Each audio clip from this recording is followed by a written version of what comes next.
Rightio. The man who's causing a havoc around everywhere, he's the boss of Racing New South Wales, Peter Valandis. How are you, Pete? Very well, thanks, Richard. Now listen, bit of dramas of late. We've got the Everest, we've got Canterbury. The Victorians think you're against them. Just clarify, who are you employed by? Racing New South Wales.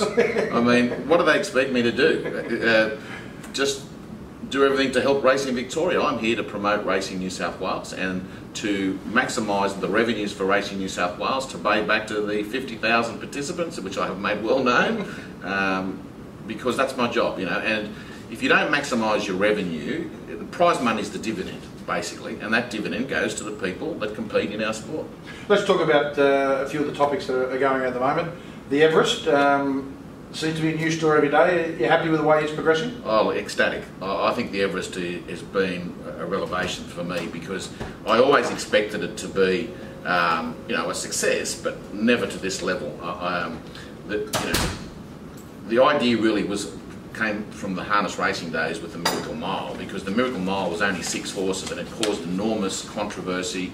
It caused, you know, we were front page of the news, but sometimes we created the controversies on purpose. Oh, 100%. And what I saw in this concept was that this was going to create controversy, this was going to create publicity before the event, and it's even exceeded my expectation. You know, the slot concept where, you know, they're like an owner of a baseball team and who they're going to get the best player and who's going to be the best horse, etc., has worked remarkably. And to have Ascot, one of the premium meetings in the world, where the Racing Post and all other journals are talking about, is this horse good enough to go to the Everest? You know, so it's achieved, for its very first year, it's achieved everything that we expected of it. So what about the Everest? Caravaggio, do you think you will have an international runner? Look, I don't think the race is going to be a success if you've got an international runner or not. The success is if people's imagination and interest, you know, there's plenty of good horses in Australia, and I think that Australia's got the best sprinters anyway, and that's why we picked the 1200 metres. You know, if you want to beat an Australian horse, come here and beat it, and there's decent prize money to do it. We don't have to go internationally to beat the best horses in the world. However, it adds another dimension if there's an international horse. You know, it brings the you know, new mystique to the race. So by all means, but if we don't get one, I'm not going to be disappointed, because the success for me is what turnover it's going to generate, what new people it's going to bring into the racing industry. It's designed for a younger demographic, you know, the 18 to 35-year-olds, your demographic.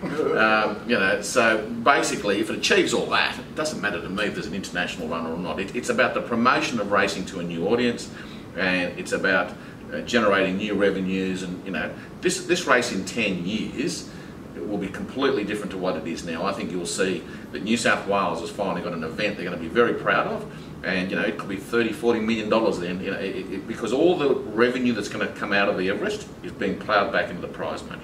So hopefully within 2 years it might be 13–14 million, in 5 years it might be 20 million.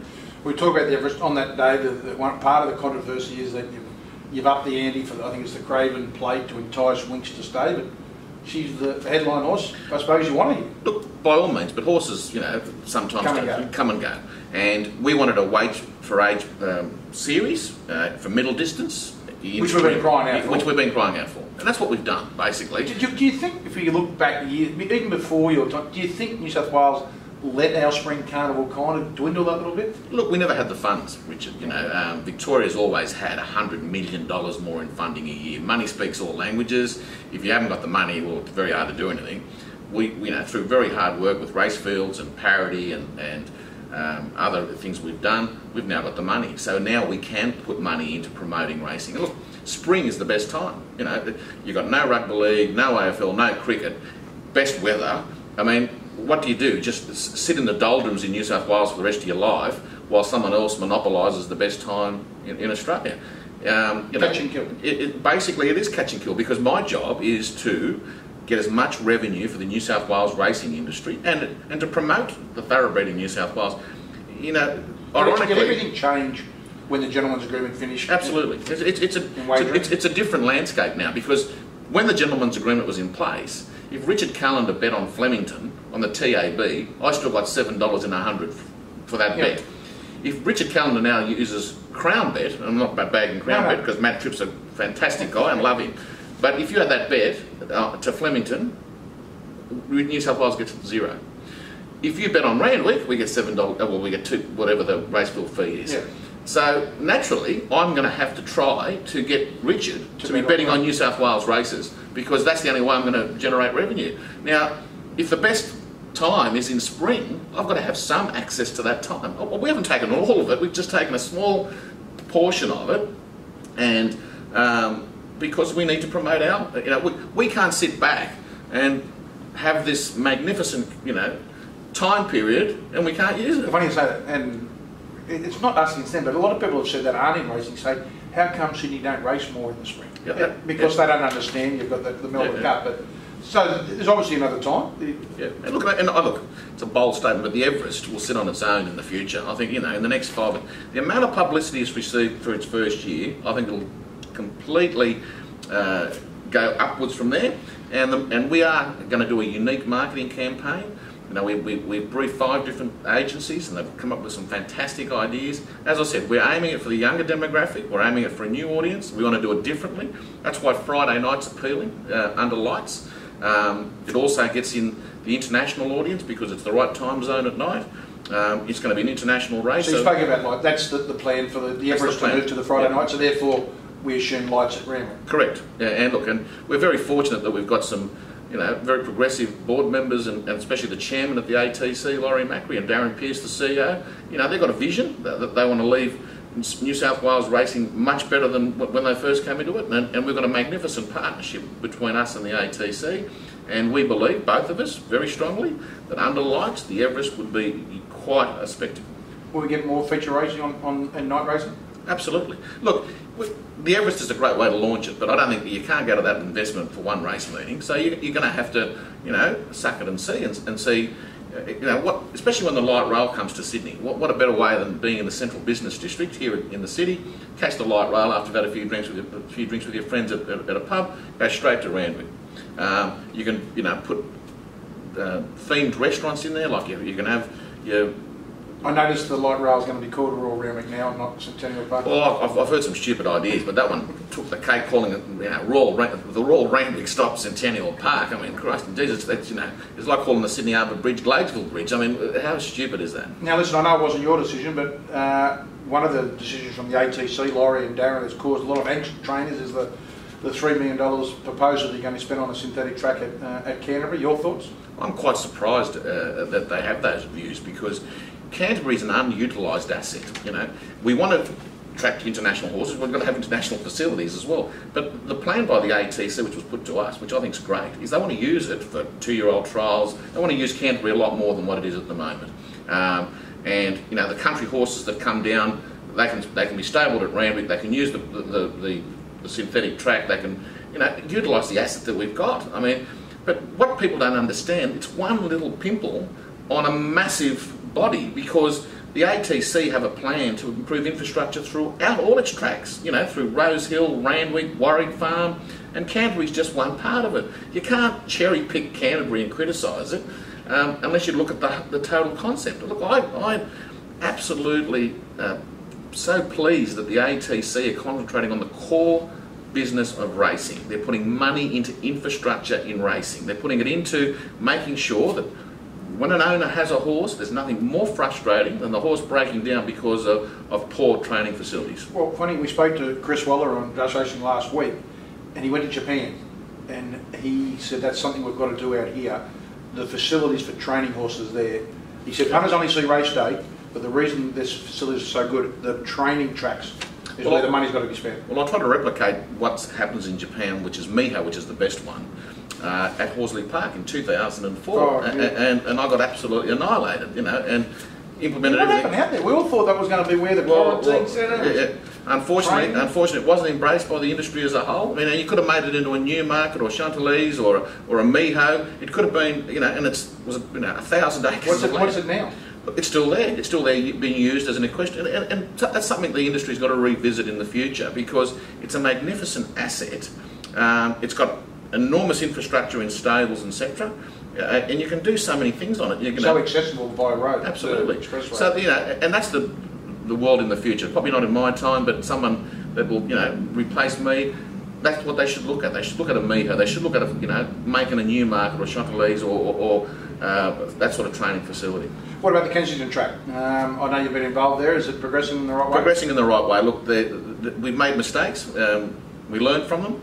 Probably they should have, we should have spent more time on the profile of the track because we believed the existing profile was going to do the job, and they trialled a new grass in the village green. It didn't work, but look, they're dotting every I and crossing every T here, and I think this one's going to be the track. Now listen, the hoo-ha with we'll get to the championships in a moment. The Canberra trainers, I got under your guard there and got that story out the week before. What's are they licensed in New South Wales as country? Now look, Canberra is a separate jurisdiction. Yeah, of course. And they're a separate jurisdiction in racing, regarded as a principal club in Racing Australia, so really a metropolitan club. We provide services to the Canberra club. So rather than having duplicated infrastructure, we provide the stewards, we provide the handicap, and we provide the licensing. For ease of administration, we call them country trainers. Okay. In hindsight, with this controversy, we should have called them Canberra trainers. Yeah. I don't think anything rests on the fact that they're called New South Wales country trainers. So we've allowed them into the country races, into highway races, and the country championships. But last year we changed it. Provincial championships. Yeah, so last year we changed it to provincial championships. Well, naturally, there's now an anomaly. Why are they competing in the country week in, week out, but they're in provincial in the championships? A lot of country New South Wales trainers at these forums have said it's a separate jurisdiction. Why don't you let Victoria and Queensland in? And so look, the board saw that and said, look, there is a bit of an anomaly, and we've acted on it. Now, in saying that, we've got a meeting with the Canberra people tomorrow. We have an open mind. They'll present their case, and we'll move forward from there. What about the TATS and the TAB merger? You were very pro that the merger was going to be good for racing. It's good for Queensland. I mean, for me, it's not going to be a game changer for me in New South Wales. It's a game changer for Queensland, and that's why I'm a bit surprised that not all the industry was united on it, because Queensland will make an extra $20 to $30 million out of it. That's what it's losing at the moment, from what the figures that I see. Its prize money dropped last year. In order for it to stay viable, it needs the merger. If the merger doesn't proceed, Queensland is not going to improve at all. And so for me, it's important to have a very strong industry in Queensland. The merger is going to provide that. So, that's why I'm supporting it strongly. What about the championships? Your baby, happy with the way things are going in the championships? Look, it could be better. There's certainly improvements that we can make. Look, you're basically sort of victim to the weather in a lot of ways. So you go and promote it as heavily as you can, then it pours down rain for a week. It's hard, But look, it's achieved everything we wanted to achieve. We've got a very good carnival in. Could they ever switch to the spring where the better weather is? Well, if the Melbourne Cup can go to the last last Saturday in November. Well, they may move with there's plenty of room for both of us.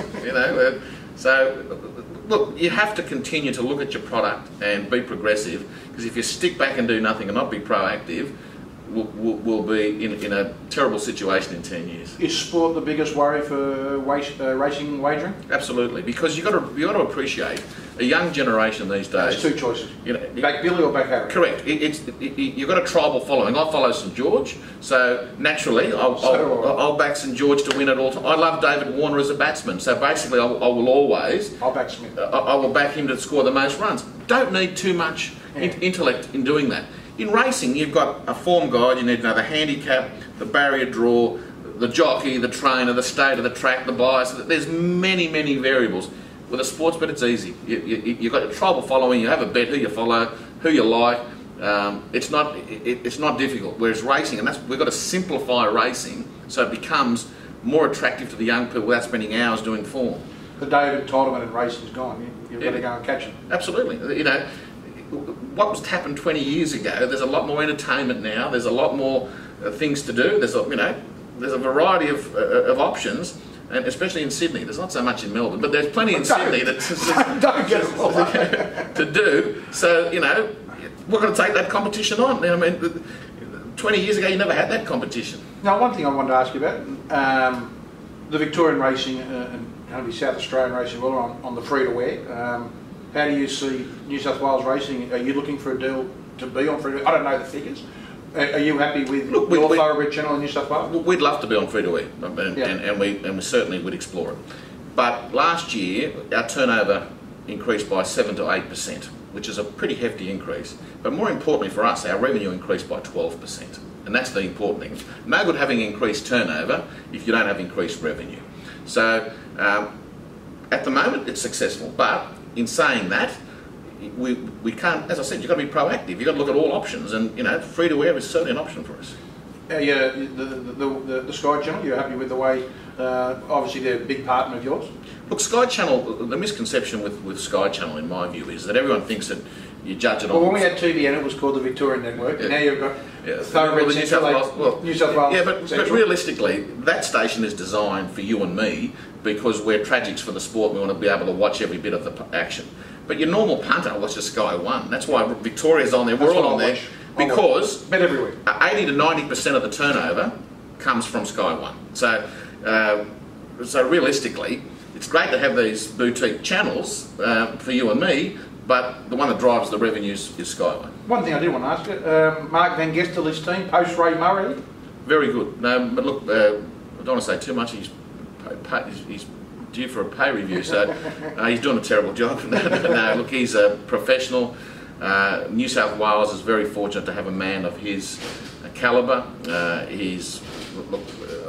couldn't be more happy the way he's going and the professionalism he shows and the team he's got. And look, it was always going to be hard to replace Ray Murray, but I think Mark Van Gestel is doing a very good job. Couple of things. What's the biggest thing that you face? You see as the biggest hurdle for New South Wales racing? I think attracting a new audience. That's the you've got to keep promoting your sport to the younger generation, because if you don't, in 10 years you'll become irrelevant. And so we've got to do everything in our power to do new things, change our product. Look, 20 years ago you had one bread or two breads, wholemeal and white. Now you've got 40 different varieties of bread. We've still got the same things. We don't change, we don't innovate. We've got to look at our product and innovate it. Cricket's done the 2020. Again, 20 years ago, you go into the pub and you get Tui's or Foster's or VB, whatever, or KB Gold, I think, in those days. But now you go into a pub and there's 100 different beers. So the thing is, you've got to taste change, people change, generations change. Are you the man to change? No, I don't think I am. I think the change has got to come with me as well, because you need young, fresh ideas. I'll leave you on positive. Winks? Fantastic horse, great trainer, brilliant jockey, and going to race in Sydney. That's don't know how. Going to give the exclusive that she's going to race in the Everest? I've been trying to. I've said to Chris, for the betterment of New South Wales racing, she should run in the Everest, because imagine that will be front page everywhere in the world. Come on, Chris. Do it for New South Wales. Good luck. Good on you. Thanks, Richard. There he is, Peter Valente. Love him, hate him. He works for Racing New South Wales.